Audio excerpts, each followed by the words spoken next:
Okay, so guys, നിങ്ങളിപ്പോൾ കണ്ടത് 1.5 lakhs റേഞ്ചിൽ വരുന്ന ഒരു PC ബിൽഡ് ആയിരുന്നു for a client from Kollam. The main priority was 3D related content ക്രിയേഷന് വേണ്ടിയാണ്. 3D animation, blender, after effects, premiere pro ഇതുപോലത്തെ സോഫ്റ്റ്വെയർസ് ഒക്കെ യൂസ് ചെയ്യാൻ വേണ്ടിയുള്ള ഒരു PC ആയിരുന്നു. എനിവേ സ്പെക്സ് എന്തൊക്കെയാണെന്ന് നമുക്കൊന്ന് നോക്കാം. പ്രോസസർ നമ്മളിവിടെ യൂസ് ചെയ്തത് AMDയുടെ ലേറ്റസ്റ്റ് 7000 സീരീസിൽ വരുന്ന Ryzen 7 7700X ആണ്. 4.5 GHz തൊട്ട് നമുക്ക് 5.4 GHz വരെ ബൂസ്റ്റ് ക്ലോക്സ് കിട്ടുന്ന ഒരു പ്രോസസറാണ്. കണ്ടന്റ് ക്രിയേഷൻ, റെൻഡറിംഗ് അല്ലെങ്കിൽ എഡിറ്റിംഗ് പർപ്പസിന് വേണ്ടി നല്ലൊരു പ്രോസസറാണ്. ഇന്റലിന്റെ ലേറ്റസ്റ്റ് പ്രോസസേഴ്സുമായിട്ട് നമ്മൾ കമ്പയർ ചെയ്ത് നോക്കുവാണെങ്കിൽ 120 to 125 വാട്ട്സിന്റെ ഇടയ്ക്കാണ് മാക്സിമം പവർ കൺസംഷൻ വരുന്നത്. So from N efficiency point of view അത് നല്ലൊരു കാര്യമാണ്. മദർബോർഡ് നമ്മൾ ചൂസ് ചെയ്തത് ഗിഗാബൈറ്റിന്റെ B650 ഗെയിമിംഗ് AX Wi-Fi മോഡലാണ്. അപ്രോക്സിമേറ്റ്ലി 20,000 പ്രൈസ് റേഞ്ചിൽ വരുന്ന നല്ലൊരു മദർബോർഡാണ് with enough features. Build quality wise നോക്കുവാണെങ്കിലും ഡീസന്റ് മദർബോർഡാണ്. റാം നമ്മൾ ഓൾവേസ് ട്രസ്റ്റഡ് ആയിട്ടുള്ള കോർസെയർ വെഞ്ചൻസിന്റെ ആണ് ചൂസ് ചെയ്തത്. 16x2 32GB DDR5 5200 MHz സ്പീഡിന്റെ. So DDR5 എടുക്കുന്നുണ്ടെങ്കിൽ 5200 to 5600 റേഞ്ച്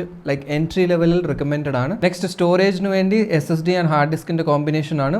SSD നമ്മൾ ചൂസ് ചെയ്തത് 1TBയുടെ NVMe SSD ആണ്. XPG Gemax Blade S70 മോഡൽ. 7400 റീഡ് സ്പീഡ്സും 6000 റേഞ്ചിൽ റൈറ്റ് സ്പീഡ്സും നമുക്ക് കിട്ടുന്നുണ്ട്. Next of course content creation 3D അല്ലെങ്കിൽ റെൻഡറിംഗ് ബേസ്ഡ് ഒരു PCയിൽ ഇമ്പോർട്ടന്റ് കോമ്പണന്റ് ആണ് graphics card. So graphics card നമ്മൾ ഇവിടെ ചൂസ് ചെയ്തത് RTX 4070 GPU ആണ്. ഇതും ഗിഗാബൈറ്റിന്റെ ആണ്. RTX 4070 WindForce OC edition. 12GB VRAM ഉള്ള GDDR6X ബേസ്ഡ് മെമ്മറി ഉള്ള GPU ആണ്. 3 ഫാൻ മോഡലാണ്. മെറ്റൽ ബാക്ക് പ്ലേറ്റ് കിട്ടുന്നുണ്ട്. ഡീസന്റ് ലുക്കിംഗ് ഒരു ഗ്രാഫിക്സ് കാർഡ് ആണ്. നെക്സ്റ്റ് പ്രോസസർ കൂൾ ചെയ്യാൻ വേണ്ടി നമ്മൾ ഒരു ലിക്വിഡ് കൂളർ ആണ് യൂസ് ചെയ്തത്. ഓഫ് കോഴ്സ് 7000 സീരീസ് പ്രോസസേഴ്സ് ആണ് റൈസന്റെ യൂസ് ചെയ്യുന്നതെങ്കിൽ ഞാൻ റെക്കമെൻഡ് ചെയ്യുന്നത് ലിക്വിഡ് കൂളർ യൂസ് ചെയ്യാനാണ്. ഈവൻ ദോ പ്രോസസറിന്റെ പവർ ഡ്രോ കുറച്ച് കുറവാണെങ്കിലും ലൈക്ക് ഇന്റൽ പ്രോസസേഴ്സുമായിട്ട് കമ്പയർ ചെയ്യുമ്പോൾ പവർ ഡ്രോ കുറവാണെങ്കിലും തെർമൽസ് അല്ലെങ്കിൽ ഹീറ്റിംഗിന്റെ കാര്യത്തിൽ ഓൾമോസ്റ്റ് ഐഡന്റിക്കൽ തന്നെയാണ്. സോ നമ്മളിവിടെ യൂസ് ചെയ്തത് cooler മാസ്റ്ററിന്റെ ML240L V2 ARGB all in one liquid cooler ആണ്. നെക്സ്റ്റ് ഫുൾ PC നമ്മൾ പവർ ചെയ്യാൻ ഡീപ് കൂൾഡ് ഒരു പവർ സപ്ലൈ ആണ് യൂസ് ചെയ്യുന്നത്. ഡീപ് കൂൾഡ് DQ750M V3L മോഡൽ. ഒരു fully modular 80+ gold rated power supply ആണ്. Active PFC DC to DC architecture and high quality Japanese capacitors ആണ് ഈ പവർ സപ്ലൈയിൽ യൂസ് ചെയ്തേക്കുന്നത് വിത്ത്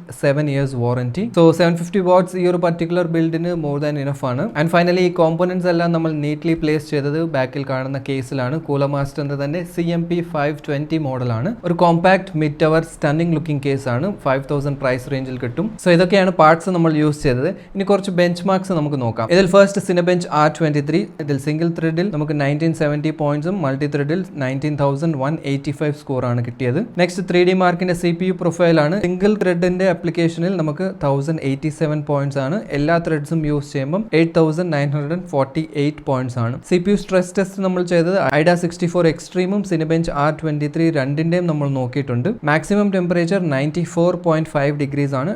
ആൻഡ് എല്ലാത്തിൻ്റെയും ആവറേജ് ആയിട്ട് നിന്നത് 81 ഡിഗ്രീസ് ആണ്. മാക്സിമം പവർ ഡ്രോ നമ്മൾ നോട്ടീസ് ചെയ്തത് 123 വാട്ട്സ് ആണ്. 5.1 to 5.2 GHz ഓൾ കോഴ്സിൽ Cinebench R23 യൂട്ടിലൈസ് ചെയ്യുന്നുണ്ടായിരുന്നു. സോ 94.5 എന്ന് പറയുന്നത് ചെറിയ തെർമൽ ത്രോട്ട്ലിംഗ് ഉണ്ട്. ബട്ട് ഡു നോട്ട് ഇത് നമ്മൾ 100% ലോഡിലാണ് ചെയ്തത്. ഇത്രയും ലോഡ് എന്തായാലും നമ്മൾ നോർമൽ യൂസേജിൽ എത്ര റെൻഡറിങ് ആയാലും എത്ര എഡിറ്റിംഗ് ഓർ കണ്ടന്റ് ക്രിയേഷൻ ആയാലും നോർമൽ യൂസേജിൽ വരത്തില്ല. ഇതിൽ നമ്മൾ എല്ലാ കോഴ്സും എല്ലാ ത്രെഡ്സും അതിൻ്റെ ഇന്റേണൽ എല്ലാ ക്യാഷ് മെമ്മറി മെമ്മറിയും എല്ലാം നമ്മൾ 100% ആണ് യൂസ് ചെയ്യുന്നത്. സോ അതുകൊണ്ടാണ് ഇത്രയും ടെമ്പറേച്ചേഴ്സ് കൂടുന്നത്. നെക്സ്റ്റ് ഗ്രാഫിക്സ് കാർഡിന്റെ കുറച്ച് സ്കോർസ് നോക്കുകയാണെങ്കിൽ ഫർമാർക്കിന്റെ സ്ട്രെസ് ടെസ്റ്റ് 4Kയിലാണ് നമ്മൾ ചെയ്തത്. സ്കോർ 12341 ആൻഡ് 204 FPS ആണ് ആവറേജ് 4Kയിൽ നമുക്ക് കിട്ടിയത്. സിമിലർലി സൂപ്പർ പൊസിഷനും 4Kയിലാണ്. ഇവിടെ നമുക്ക് സ്കോർ 13744 ആണ് ആൻഡ് ആവറേജ് 102 FPS ആണ് കിട്ടിയത്. ബ്ലെൻഡറിന്റെ കുറച്ച് റെൻഡറിംഗ് സ്കോർസ് നോക്കുകയാണെങ്കിൽ മോൺസ്റ്റർ സീനിൽ 2895 samples per minute, junk shop സീനിൽ 1382 samples per minute and classroom സീനിൽ 1366 സാമ്പിൾസ് ആണ് റെൻഡർ ചെയ്തെടുത്തത് യൂസിംഗ് ബ്ലെൻഡർ സോഫ്റ്റ്വെയർ. GPUയുടെ ടെമ്പറേച്ചർ നോക്കുകയാണെങ്കിൽ 41 ഡിഗ്രീസ് ആണ് ഐഡിൽ ആൻഡ് ഫുൾ ലോഡിൽ GPU നമുക്ക് 69 ഡിഗ്രീസ് ആണ് മാക്സിമം പോയിട്ടുള്ളത്. സോ ഇതൊക്കെയാണ് സിന്തറ്റിക് ബെഞ്ച് മാർക്സിന്റെ സ്കോർസും റിസൾട്ട്സ് ഒക്കെ. ഇനി പ്രീമിയർ പ്രോയുടെ സ്കോർസ് നോക്കാം. പ്രീമിയർ പ്രോയുടെ ആകെ ഞാൻ ഒരു 10 മിനിറ്റ്സിന്റെ 4K ഫുട്ടേജ് ആണ് എഡിറ്റിംഗിന് വേണ്ടി യൂസ് ചെയ്തത്. സോ നിയർലി ഒരു 10 മിനിറ്റ്സ് 35 സെക്കൻഡ്സ് വരുന്ന H.264 കോഡക്കിന്റെ ഒരു 4K ഫുട്ടേജ് ആണ്. സോ എക്സ്പോർട്ടിംഗ് ടൈം നമുക്ക് 4 മിനിറ്റ്സ് ആൻഡ് 27 സെക്കൻഡ്സിലാണ് കംപ്ലീറ്റ് ആയത്. ആൻഡ് ഡു നോട്ട് ഇതിൽ നമ്മൾ ചെറിയ രീതിയിലുള്ള കളർ ഗ്രേഡിംഗ് ചെയ്തിട്ടുണ്ട്. ടെക്സ്റ്റും ട്രാൻസിഷൻ എഫക്ട്സും ഉണ്ട്. ഹെവി ആയിട്ടുള്ള ഒരു പ്രോജക്റ്റ് ഒന്നുമല്ല. സോ ഇത് എൻറ്റയർലി ഡിപ്പെൻഡ് ചെയ്യും എത്രയ്ക്ക് ഗ്രാഫിക്സ് ക്വാളിറ്റി അല്ലെങ്കിൽ എത്രത്തോളം പ്ലഗിൻസ് GPU ഗ്രാഫിക്കൽ റിലേറ്റഡ് ആയിട്ടുള്ള കാര്യങ്ങൾ എത്രത്തോളം ഇന്റൻസീവ് ആയിട്ടുള്ളത് നിങ്ങൾ യൂസ് ചെയ്യുന്നു. അതിലെന്തായാലും final exporting and rendering time depend ചെയ്യും. ആൻഡ് ഫൈനലി കുറച്ച് ഗെയിമിംഗ് ബെഞ്ച് മാർക്സ് നോക്കാം. ഗെയിമിംഗിൽ നമ്മളൊരു 3-4 ഗെയിംസ് ആണ് ടെസ്റ്റ് ചെയ്തത്. സോ ഇവിടെ എന്തായാലും Cyberpunk 1440p റെസൊല്യൂഷനിലാണ് ടെസ്റ്റ് ചെയ്തത്. 1440p നമുക്ക് 106 FPS കിട്ടുന്നുണ്ടായിരുന്നു. സിമിലർലി നമ്മൾ റേ ട്രേസിംഗ് എനേബിൾ ചെയ്യുവാണ് 2K റെസൊല്യൂഷനിൽ 47 FPS ആണ് നമുക്ക് കിട്ടുന്നത് റേ ട്രേസിംഗ് മീഡിയം സെറ്റിംഗ്സിൽ. In case ray tracing ultra ഇട്ടുകൊണ്ട് DLSS എനേബിൾ ചെയ്യുവാണെങ്കിൽ നമുക്കത് FPS കൂടുന്നുണ്ട്. 87 FPS അപ്രോക്സിമേറ്റ്ലി ഈസിലി അച്ചീവ് ചെയ്യുന്നുണ്ട് on average. And in case ray tracing disable ചെയ്തിട്ട് നമ്മൾ DLSS 3.0 എനേബിൾ ചെയ്യുവാണെങ്കിൽ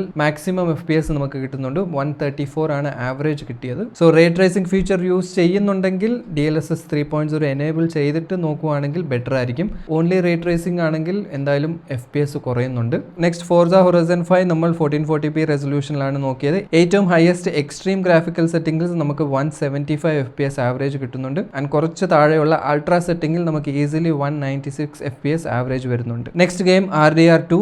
ഇതും നമ്മൾ 2K റെസൊല്യൂഷനാണ് ടെസ്റ്റ് ചെയ്തത്. ഏറ്റവും ടോപ്പ് മോസ്റ്റ് ഫേവേഴ്സ് ക്വാളിറ്റി എന്ന പ്രീസെറ്റിൽ അൾട്രാ ക്വാളിറ്റി അതിലാണ് നമ്മൾ നോക്കിയത്. ആവറേജ് നമുക്ക് 104 FPS കിട്ടുന്നുണ്ടായിരുന്നു ഈസിലി. നെക്സ്റ്റും കുറച്ച് ഇന്റൻസീവ് ആയിട്ടുള്ള ഗെയിമാണ് Horizon Zero Dawn. ഇതും നമ്മൾ 1440p അൾട്ടിമേറ്റ് ഗ്രാഫിക്സ് സെറ്റിംഗ്സിലാണ് നോക്കിയത്. ഇത് ഇൻ ഗെയിം ബെഞ്ച് മാർക്കിംഗ് നോക്കുവാണെങ്കിൽ 144 FPS ആവറേജ് കിട്ടുന്നുണ്ട്. ഗെയിം പ്ലേയുടെ പെർസ്പെക്റ്റീവിൽ ബെഞ്ച് മാർക്ക് നോക്കുവാണെങ്കിൽ 139 FPS ആണ് ആവറേജ് കിട്ടുന്നത്. സോ ഇതാണ് ഗെയിമിംഗിന്റെ bench marks. Easily 2K resolution വേണ്ടി ഓക്കെ ആണ്. ഈവൻ 4K എൻട്രി ലെവൽ 4Kക്കും ഞാൻ റെക്കമെൻഡ് ചെയ്യുന്നതാണ്. 4K നിങ്ങൾ ഗെയിമിംഗ് നോക്കുന്നുണ്ടെങ്കിൽ I would recommend DLSS 3.0 enable ചെയ്തിട്ട് കളിക്കുവാണെങ്കിൽ ബെറ്റർ FPS നിങ്ങൾക്ക് കിട്ടും. സോ എനിവേസ് വീഡിയോ ഇഷ്ടപ്പെട്ടെങ്കിൽ ലൈക്ക് ചെയ്യാം, ഇല്ലെങ്കിൽ ഡിസ്ലൈക്ക് ചെയ്യാം. ചാനൽ സബ്സ്ക്രൈബ് ചെയ്തിട്ടില്ലെങ്കിൽ do subscribe to my channel.